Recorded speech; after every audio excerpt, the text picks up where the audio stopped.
When were you paid to take someone out? My best friend offered me $1,000 to take his mom on a date, and I can't tell him about the night we had. We'd been friends since 3rd grade, and I'd basically grown up at his house, but this was weird even for him. Marvin had moved to San Francisco after college and was making crazy money at some tech startup. He called me panicking because he couldn't get a flight back for his mom's 50th birthday. Mrs. Aki had been like a second mom to me growing up. She'd driven us to soccer practice every week and always made extra dumplings when I came over. But taking her on an actual date felt like crossing some invisible line. "Just take her to dinner and a movie," Marvin said over the phone. "She's been really lonely since the divorce, and I don't want her spending her birthday alone." The money was too good to pass up. I was working at Best Buy and living with my parents, so $1,000 meant I could finally fix my car. I agreed to do it. When I showed up at Mrs. Aki's house that Friday night wearing my only nice shirt, she opened the door expecting Marvin. Her face fell when she saw me standing there with grocery store flowers. "Oh, it's you, Joseph," she said, trying to hide her disappointment. "Marvin said he was sending someone, but I thought maybe." She trailed off and I felt terrible. Here was this woman who'd made me countless after-school snacks now standing in a black dress she'd probably spent hours picking out, realizing her son had pawned her off on his friend. "Happy birthday, Mrs. Key," I said, handing her the flowers. "Marvin really wanted to be here, but he couldn't get away from work. He asked me to make sure you had a good night."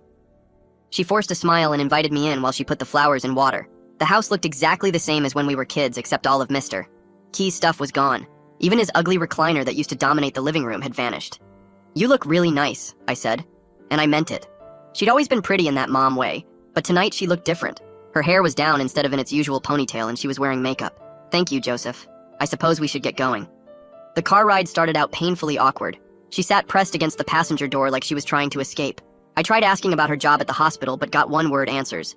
By the time we got to the mall, I was sweating through my shirt. Shopping turned things around. I suggested we look for a birthday present from Marvin, and she perked up. We went into Nordstrom, and she started trying on scarves while I held her purse. After the 3rd scarf, she started laughing. "This is ridiculous," she said. "My son is paying you to babysit me." "He's not paying me to babysit you," I lied. "He just wanted to make sure you had fun tonight." She studied my face and must have decided to believe me because she relaxed. We spent an hour in the mall with her trying on increasingly ridiculous hats while I took pictures. She bought a leather jacket that made her look 10 years younger and wore it out of the store. At the movie theater, she picked Baby Girl, some intense erotic drama I'd never heard of. I bought popcorn, and we settled into the back row. 20 minutes into the movie, during a particularly steamy scene, I felt her hand on my thigh. Not in a motherly pat way, but resting there with intent. My whole body went rigid. This was Mrs. Key, the woman who'd taught me how to use chopsticks. I glanced at her in the flickering light. She was staring straight ahead, but I could see her chest rising and falling quickly. Her hand stayed on my thigh for the rest of the movie, occasionally squeezing during tense moments which made my third leg tense. My brain short-circuited. I spent the last hour of the movie hyper-aware of every place our bodies touched. Dinner was at this fancy Italian place Marvin had made reservations at. Mrs. Key ordered wine and insisted I try some, even though I was only 20. We talked about everything except the hand-on-thigh situation. She told me about the divorce, how Mr. Key had left her for his CrossFit instructor. I told her about my dead-end job and community college classes. The whole time, she kept touching my arm when she laughed and playing with her necklace. When I pulled into her driveway at 11, neither of us moved to get out. The porch light cast shadows across her face. She turned to me and suddenly we were kissing. Not a polite peck, but real kissing, with her fingers in my hair and my hands on her waist. She tasted like wine and tiramisu. "Come inside," she whispered against my mouth. What happened next was the best night of my life. I'll spare the details, but Mrs. Key was nothing like the girls I'd been with. She knew exactly what she wanted, and wasn't shy about taking it out of me. Mrs. Key was freaky. But I woke up around 3 in the morning to the sound of the front door opening. Mrs. Key was pressed against my back, her arm draped over me. Footsteps came up the stairs. The bedroom door creaked open. "Mom?" Marvin stood there, frozen in the doorway, staring at us, while I scrambled for the blanket that had fallen on the floor. My hands grabbed at anything to cover myself, but the sheet was tangled around my legs. Mrs. Key yanked the comforter up to her chin, and nobody said anything for what felt like forever. Marvin's face changed from confused to understanding to pure rage in about 3 seconds flat. His whole body tensed up, and he slammed his fist into the doorframe so hard that a framed picture crashed down in the hallway. The glass shattered across the hardwood floor, and Mrs. Key flinched at the sound. I opened my mouth to try explaining, but nothing came out except this weird croaking noise. Marvin's eyes locked on mine with this look that made me want to disappear through the mattress. "Get dressed and meet me downstairs," he said to his mom, without looking at her. Then he pointed at me with his whole hand shaking. "You better be gone in 5 minutes." He turned and stomped down the stairs, each footstep making the whole house shake. Mrs. Key started crying the second he left, these huge sobs that shook her whole body. She kept saying it wasn't supposed to happen like this over and over while rocking back and forth on the bed. I jumped up and grabbed my jeans from the floor, hopping on one foot trying to get them on. My shirt was inside out, but I didn't care. Mrs. Aki just sat there wrapped in the blanket, looking completely destroyed. Her makeup from last night was smeared down her face, and she looked way older than 50. I shoved my feet into my shoes without tying them, and grabbed my phone and wallet from the nightstand. Downstairs, I could hear Marvin pacing in the living room, his footsteps heavy on the floor. I went to the bedroom window and saw my car parked right behind his rental. There was no way to get to it without walking past him. The back door was my only option. I crept down the hallway trying to avoid the creaky spots I remembered from being a kid. The arguing started before I even made it to the kitchen. Marvin's voice carried through the house, asking his mom how she could do this with his best friend. Her response was too quiet to hear, but it made him yell even louder. I slipped out the back door and ran across the yard to the side gate. My hands shook so bad I couldn't get the latch open at first. The metal kept slipping through my sweaty fingers. Finally it clicked, and I sprinted to my car, ducking low like that would somehow make me invisible. The key wouldn't go in the ignition because my hands were trembling too much. I dropped the keys twice before managing to start the engine. The clock said 3:47 a.m., and the streets were completely empty on the drive home. I pulled into my parents' driveway at 4 and just sat there in the dark. My phone started buzzing with text after text from Marvin. The notification previews showed enough that I knew they were bad. I couldn't bring myself to actually open them yet. My legs felt like jelly when I finally got out of the car. I snuck into the house through the garage and went straight to my room. The bed felt wrong after being in Mrs. Key's king-size one. I stared at the ceiling until the sun came up, replaying everything that happened. My phone kept buzzing on the nightstand, but I left it face down. Around 6, I finally picked it up to check Marvin's messages. They were exactly what I expected, but somehow worse seeing them written out. He called me every name you could think of, and made up some new ones. The messages went from rage to disappointment to disgust as he processed what he'd seen. The last one was the worst, because it was just one line about how he couldn't believe I'd do this for money. That hit different from all the cursing and name-calling. I didn't sleep at all, and when my alarm went off for work, I called in sick. My voice sounded rough enough that the manager didn't question it. Mom knocked on my door at 8 asking if I wanted breakfast. I mumbled something about food poisoning through the door, and she left me alone. The morning dragged by with me drifting in and out of this weird half-sleep. Every time I closed my eyes, I saw Marvin's face in that doorway. Around noon, my phone buzzed with a text from Mrs. Key. Her message was all formal and distant, nothing like how she'd been last night. She said we needed to establish clear boundaries and what happened could never happen again. She wrote it like a business email, all proper sentences and no emotion. It hurt more than Marvin's angry messages somehow. I spent the rest of the day in bed going over everything trying to figure out where it went wrong. The $1,000 sat in my wallet on the nightstand and felt like it weighed a ton. Every time I looked at it, I remembered why this whole thing started. The money that seemed so important yesterday now felt dirty. I couldn't even think about using it to fix my car anymore. It would just remind me of the worst night of my life every time I drove. By evening, my parents were getting worried, but I kept insisting I was sick. Dad brought me soup that I didn't touch, and it sat getting cold on my desk. The room felt smaller with each hour that passed. Sunday night, my phone buzzed with a text from Alan Piper, asking if I was really sick or just hungover again. I typed back that I'd messed up bad, but couldn't explain it over text. He sent back 3 question marks, but I didn't answer. Monday morning came too fast, and I dragged myself out of bed at 6:30 for my shift at Best Buy. My uniform shirt still had that new smell from the dry cleaners, but it felt heavy on my shoulders. The drive to work took forever, with every red light making me think about turning around. I parked in the back of the lot and sat there for 5 minutes before going in. Alan was already at the customer service desk when I walked through the automatic doors. He took one look at my face and his eyebrows went up. I clocked in without saying anything and went straight to the TV section to avoid him. The morning crawled by with me helping customers on autopilot while Alan kept shooting me looks from across the store. At noon, he cornered me in the break room and said we were getting lunch whether I wanted to or not. We went to the Subway next door and sat in the back booth away from everyone. Alan unwrapped his sandwich and waited while I stared at mine. I started from the beginning with Marvin's phone call about his mom's birthday. Alan listened without interrupting while I told him about the $1,000 and taking Mrs. Key to dinner. When I got to the part about her hand on my thigh at the movies, his eyes got wide. I kept going through the kiss in the driveway and what happened after. My voice cracked when I described Marvin standing in the bedroom doorway. Alan let out a low whistle and said I'd really stepped in it this time. He wasn't judging me too hard though, which made it easier to finish the story. He asked what I was going to do about the money and suggested I should give it back, to show I was sorry. The problem was I'd already used $300 of it to fix my radiator and get new brake pads. The other $700 sat in my sock drawer like evidence of what I'd done. We went back to work, and I tried to focus on restocking shelves, but my mind kept drifting. Tuesday morning, I woke up to my phone blowing up with notifications. Marvin had posted on Facebook about how you never really know someone, even after 17 years. He didn't use my name, but everyone from high school was commenting, asking what happened. Some people were guessing it was about a business deal gone bad. Others thought maybe someone had stolen from him. I watched the comments pile up all morning without responding to any of the messages people sent me. My community college class was that evening, but I couldn't face sitting through 2 hours of accounting.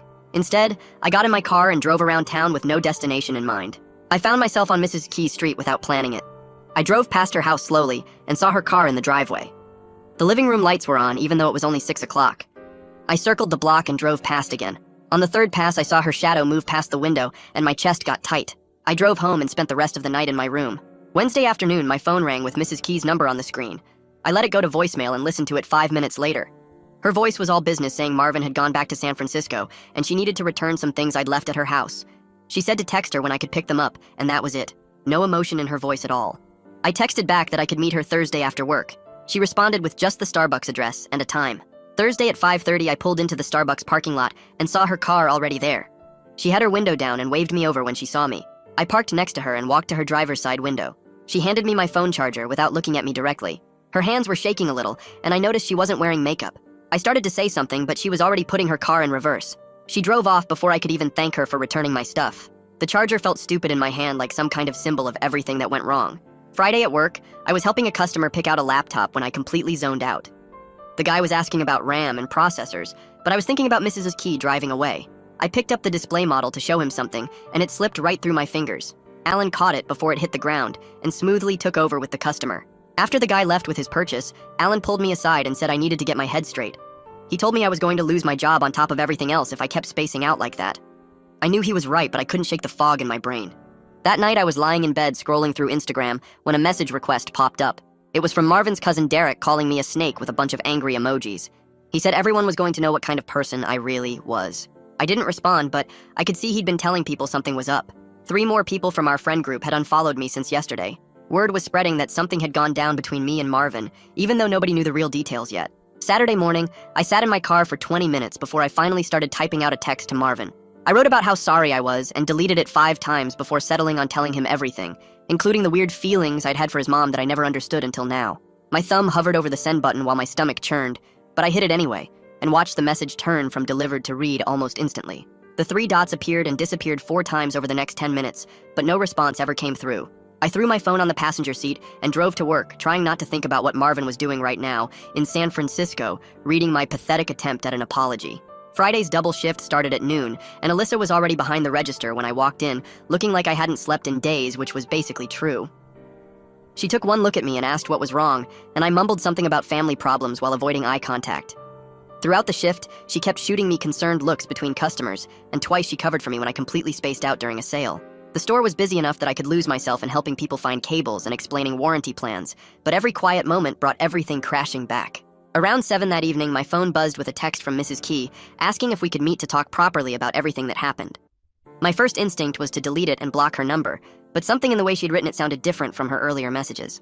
Against every bit of common sense I had left, I texted back that I could meet her at the park near the library the next day. She sent back just the time and nothing else. Saturday afternoon, I got to the park 15 minutes early and sat on a bench watching kids play on the swings while their parents scrolled through their phones. Mrs. Key showed up right on time wearing jeans and an old sweatshirt instead of her usual put-together outfits. She looked tired in a way that made her seem older than 50, and when she sat down next to me, she left plenty of space between us. She started talking without looking at me, saying Marvin wouldn't answer her calls, and she didn't know how to fix the mess we'd created together. Her voice cracked when she mentioned his name, and I noticed her hands were shaking slightly as she picked at a loose thread on her jeans. She said she'd been lonely and vulnerable after the divorce, and knew that wasn't an excuse for what happened between us, but wanted me to understand she never meant for things to go that far. We both agreed it was a mistake while sitting there on that bench, but when she finally looked at me, I could see in her eyes that she didn't completely mean it, and neither did I if I was being honest. The whole conversation felt like we were reading from a script we thought we were supposed to follow, rather than saying what we actually felt. I reached into my pocket and pulled out the envelope with $700 I'd withdrawn from my savings account that morning. I tried to hand it to her, saying she could give it back to Marvin as a start on paying him back, but she pushed my hand away, shaking her head. She said money wasn't going to fix what we'd broken, and giving it back would just make Marvin angrier, because it would seem like we were trying to buy our way out of the consequences. We sat there for another few minutes, not talking, before she stood up and walked away without saying goodbye. Sunday morning, I woke up with a new determination to at least try to make things right with Marvin, even if it was hopeless. I wrote him another message saying I would pay back every single penny of the $1,000 and never contact him or his mom again if that's what he wanted to happen. I told him I knew our friendship was over, but I wanted him to know how sorry I was and that I would do whatever it took to give him some kind of closure. This time he responded within minutes with just one word that felt like a punch to the gut: don't. Monday marked the start of week 2 since everything fell apart, and I threw myself into work like my life depended on it, which in a way it did. I volunteered for every extra shift available and stayed late doing inventory just to avoid going home and thinking about everything. The manager noticed my sudden enthusiasm and made a comment about how nice it was to see me taking initiative, but didn't push when I just nodded and kept working. Tuesday, during my lunch break, Alyssa cornered me in the break room with a knowing look on her face. She mentioned she'd seen me at the park on Saturday with an older woman and asked if I was dating someone's mom as a joke, but the way she said it made it clear she suspected something was up. I forced a laugh and said it was just a family friend going through some stuff, but she gave me this look that said she wasn't buying it at all. That night I was scheduled to close the store, which meant being there until 10 counting registers and making sure everything was locked up properly. Around 9:30, when the store was basically empty except for me and one other employee in the back, Mrs. Key walked through the front doors carrying a laptop bag. She came straight to me saying she needed help with her computer that wasn't working right, but we both knew it was just an excuse to see me again. My hands started sweating as she set the laptop on the counter and opened it to show me some error message that probably wasn't even real. I looked at the screen for a second, then closed the laptop and pushed it back across the counter, telling her this wasn't about her computer and she needed to go home. Her face crumpled and tears started rolling down her cheeks as she stood there in the middle of the store with customers walking past us. I grabbed some tissues from behind the register and tried to hand them to her, but she just stood there crying harder while people started staring at us. The other employee came out from the back to see what was happening, and I had to wave him away while trying to get Mrs. Key to calm down. She kept saying she was sorry over and over while mascara ran down her face, and I finally had to walk around the counter and guide her toward the door. We passed through the TV section where a family was looking at flat screens, and they all turned to watch us go by with this crying woman holding onto my arm. I walked her all the way to her car in the parking lot and helped her get in while she kept apologizing and saying she didn't know what was wrong with her. After she finally drove away, I went back inside, and Alyssa was standing right by the door with her arms crossed. She pulled me into the break room and shut the door behind us, saying she knew something weird was going on between me and that woman. I told her it was none of her business and tried to leave, but she blocked the door, saying she'd seen us at the park, and now this crying scene, and if I didn't tell her what was happening, she'd ask the manager about it. I had to sit there and listen to her theories about me having an affair with someone's wife, while I kept telling her she had it all wrong. She finally let me go, but said she'd be watching me, and I knew she meant it. The rest of my shift was torture with Alyssa, giving me looks every time I passed her, and me jumping every time my phone buzzed, thinking it might be Mrs. Key or Marvin. Wednesday afternoon, I was eating lunch in my car when my phone started ringing with a FaceTime call from Marvin for the first time since that night. My hands shook as I answered, and his face filled the screen, looking tired with bags under his eyes and stubble on his face. He stared at me for a long moment, then asked straight out if I had feelings for his mom. The question hit me like a punch, and I sat there in my car not knowing what to say while he waited for an answer. I finally told him the truth, that I didn't know what I felt, but I knew I'd messed everything up and ruined our friendship. His face went hard, and he hung up without another word, leaving me staring at my phone screen. Thursday after work, Alan caught me in the parking lot and said we needed to grab beers because I looked like I was about to explode. We went to this dive bar near the mall and sat in a corner booth while I nursed a beer, and he tried to get me to talk. After his third beer, he leaned across the table and told me I needed to make a real plan to fix this mess before it got even worse. He said I was walking around like a zombie, and everyone at work had noticed something was wrong with me. He suggested I should go see one of the counselors at the community college to help sort through everything that had happened. It felt like admitting defeat, but sitting there in that crappy bar, I knew he was right, because I couldn't keep going like this. Friday afternoon, while I was stocking shelves, my phone buzzed with a text from Mrs. Key saying Marvin was flying home for the weekend to talk to her about everything. She warned me to stay away from her house and anywhere else he might go, because she didn't know what he might do if he saw me. The thought of Marvin being back in town made my stomach turn, and I spent the rest of my shift paranoid that he might show up at the store. Saturday, I called in sick to work and spent the whole day hiding in my room playing video games and trying not to think about what Marvin and his mom might be talking about. My parents kept knocking on my door, asking if I wanted lunch or dinner, but I told them I wasn't feeling good, and they left me alone. Sunday was worse because I knew Marvin was still in town, and every car that drove past our house made me nervous. I stayed in bed most of the day, scrolling through my phone and deleting old photos of me and Marvin from over the years. Around 8 that night, I got a text from him saying he was at my house, and we needed to talk right now. My whole body went cold as I heard the doorbell ring downstairs, and my mom calling up that someone was here to see me. I pulled on a hoodie and went downstairs where Marvin was standing in our doorway, looking angry and tired at the same time. He jerked his head toward the driveway, and I followed him out to his rental car where we both got in and sat in silence for a minute. He gripped the steering wheel and stared straight ahead before telling me his mom had confessed everything about that night and more. She'd told him she had feelings for me that went beyond just that one night and had for a while, which made everything even worse. He said he couldn't look at either of us the same way anymore and didn't know if he ever could again. He turned to look at me for the first time since we'd gotten in the car, and his eyes were empty like I was already gone from his life. "We're done, Joseph. 17 years down the drain because you couldn't keep it in your pants." He told me he'd already called his mom and said he wasn't coming home for Thanksgiving or Christmas, and maybe not ever again because he couldn't stand being in that house knowing what happened there. The money didn't matter anymore because the damage was already done, and no amount of cash could fix what I'd broken between us. I started to say something, but he held up his hand and got out of the car, walking to his rental, without looking back, while I sat there watching my oldest friend disappear from my life. After his taillights vanished down the street, I somehow made it back to my room where everything finally hit me at once. I collapsed on my bed and started crying harder than I had since my grandma died in middle school, these big, ugly sobs that made my whole body shake. 17 years of friendship destroyed over one stupid night, and $1,000 that wasn't even worth it anymore. I must have cried for an hour before I finally ran out of tears and just lay there staring at the ceiling, feeling completely empty inside. Sunday night turned into Monday morning, and I forced myself to get up and go to the community college between my morning and evening shifts at work. The counseling office was in this old building that smelled like coffee and copy paper, and the receptionist looked at me like she could tell I was falling apart. I asked about seeing someone, and she pulled up the schedule on her computer, telling me Usha Dalton had an opening on Thursday at 2 if I could make that work. I wrote my name down on the appointment card she gave me and stuck it in my wallet next to the remaining $700 that felt like blood money now. Work became the only place where I could stop thinking about everything for a few hours at a time. I threw myself into helping customers and organizing inventory and doing anything that kept my hands busy and my mind occupied. But Alyssa kept watching me from the register with this suspicious look on her face like she knew something was seriously wrong with me. She'd ask these pointed questions about how my weekend was, or if everything was okay at home, and I'd have to make up lies on the spot. Alan noticed too and started running interference whenever he could, steering Alyssa away when she got too nosy or covering for me when I zoned out during a sale. Tuesday dragged by, and then Wednesday morning, I was restocking phone cases when my phone buzzed with a voicemail notification from Mrs. Key. I went to the bathroom and locked myself in a stall to listen to it, my hands shaking as I pressed play. Her voice sounded different through the phone speaker, more determined and less broken than the last time we talked. She said she'd made an appointment with a therapist for herself and thought I should do the same, because we both needed help dealing with what happened between us. She said Marvin was refusing to talk to her too, and she was trying to respect his boundaries, even though it was killing her not to fix things with her son. The message ended with her saying she hoped I was taking care of myself, and then the automated voice asked if I wanted to save or delete it. Thursday came, and I told my manager I had a doctor's appointment so I could leave for the counseling session. The drive to campus felt longer than usual, and I sat in the parking lot for 10 minutes working up the courage to go inside. Usha's office was small with plants everywhere, and one of those white noise machines that made ocean sounds.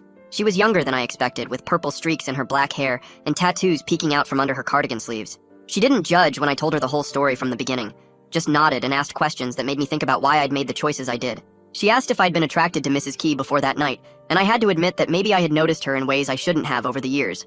She asked why I took the money, knowing it would complicate things, and I told her about my car and feeling stuck living at home with no money for anything. She made me confront the fact that I'd betrayed Marvin's trust in the worst possible way and that some things couldn't be fixed with apologies or money. But she also helped me see that beating myself up forever wouldn't help anyone, and I needed to focus on moving forward and making better choices from now on. We spent the last 15 minutes writing out a real plan on paper, which felt stupid at first, but actually helped to see it all laid out. Pay Marvin back in $200 monthly installments, even if he didn't want the money. Respect boundaries with Mrs. Key, which meant no contact unless absolutely necessary. Focus on the school and work to build a better future for myself, and keep coming to counseling every week to work through my issues. It was simple, but having it written down in my own handwriting made it feel more real and manageable than the chaos in my head. Friday after work, I went to the post office and bought a money order for $200, writing Marvin's San Francisco address on the envelope, with a short note that just said I'd be sending this amount every month until the full $1,000 was paid back. I didn't ask for forgiveness, or try to explain myself again because I knew he didn't want to hear it right now, or maybe ever. The weekend passed quietly, with me actually making it to all my community college classes for the first time in weeks. I took notes and participated in discussions, and my economics professor even commented that it was good to see me engaged again. Small victories started to matter more when you'd lost all the big things in your life. I did my homework at the kitchen table instead of locked in my room, and my parents seemed relieved that I was acting more normal, even if they didn't know what had been wrong. Week 4 started, and Monday afternoon my phone buzzed with a text from Mrs. Key that made my chest tight.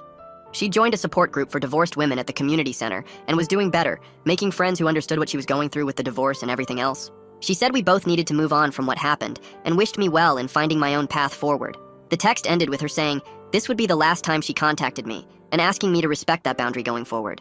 I deleted her text and went to the kitchen where I wrote out a check for $200 to mail to Marvin with a letter that took me 3 hours to write. The letter wasn't asking for forgiveness or trying to explain anything away, just me owning up to betraying someone who'd been my brother since we were 8 years old.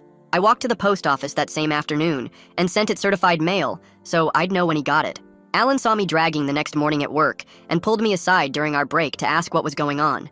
When I told him about the payment plan and Mrs. Key cutting contact, he actually looked relieved and said he'd talk to the manager about getting me more hours on the schedule. Over the next week, Alan came through big time, getting me on the closing crew 4 nights instead of 2, which meant an extra $300 per paycheck. I started putting every extra penny into a savings account for the first time in my life, instead of blowing it on video games or fast food.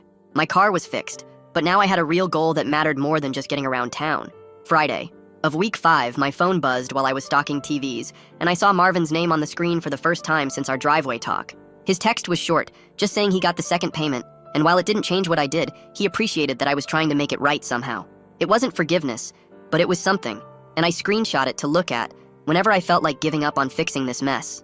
That weekend, Mrs. Key sent one more text before blocking my number like she'd warned she would. She said she hoped I'd learn from this whole situation and become someone who thought about consequences before acting on impulses. The message stung because she was right about everything, but at least she didn't sound angry anymore, just disappointed and ready to move on with her life. Monday, I had my weekly appointment with Usha, and we spent the whole hour digging into why I made such bad choices when I knew they'd hurt people. She had me write down patterns from my past, like lying to my parents about grades or taking money from my mom's purse in high school. The work was hard and made me feel like crap about myself, but Usha said that was normal and meant I was actually dealing with my issues instead of hiding from them. Week after week, I showed up to her tiny office on campus and slowly started understanding how I'd been selfish and impulsive my whole life without really seeing it. By the second month, I'd sent 3 payments to Marvin and was actually ahead of schedule thanks to all the extra shifts at work. He sent another text after the 3rd payment saying maybe we could meet for coffee after I paid everything back. Not to be friends again, but to get some kind of closure on 17 years of friendship. I wanted to text back a long response, but just sent okay, because I knew pushing would only make things worse. The semester was almost over, and for the first time since starting community college, I was actually going to pass all my classes. I turned in every assignment, showed up for every test, and even participated in study groups, which I'd never done before. My economics professor pulled me aside after the final to say she was proud of how I'd turned things around after a rough start to the semester. My parents noticed the change too, commenting at dinner how I seemed more focused and serious about school and work lately. Mom even said she was proud of me for getting promoted to shift supervisor at Best Buy, which happened after 2 months of perfect attendance and taking every shift they offered. 3 months had passed since that night at Mrs. Key's house, and everything in my life looked different now. I was down to the last 2 payments to Marvin, seeing Usha once a month instead of weekly since I was doing better and actually had money in savings for the first time ever. Mrs. Key had kept her word about blocking me, and we hadn't had any contact since that final text, which for the best, even though I still thought about her sometimes. The coffee meeting with Marvin was set for next month after my final payment, and while I knew we'd never go back to being best friends who hung out every weekend, maybe we could at least end things without all the hate between us. Thanks for hanging out and wondering through all of this with me.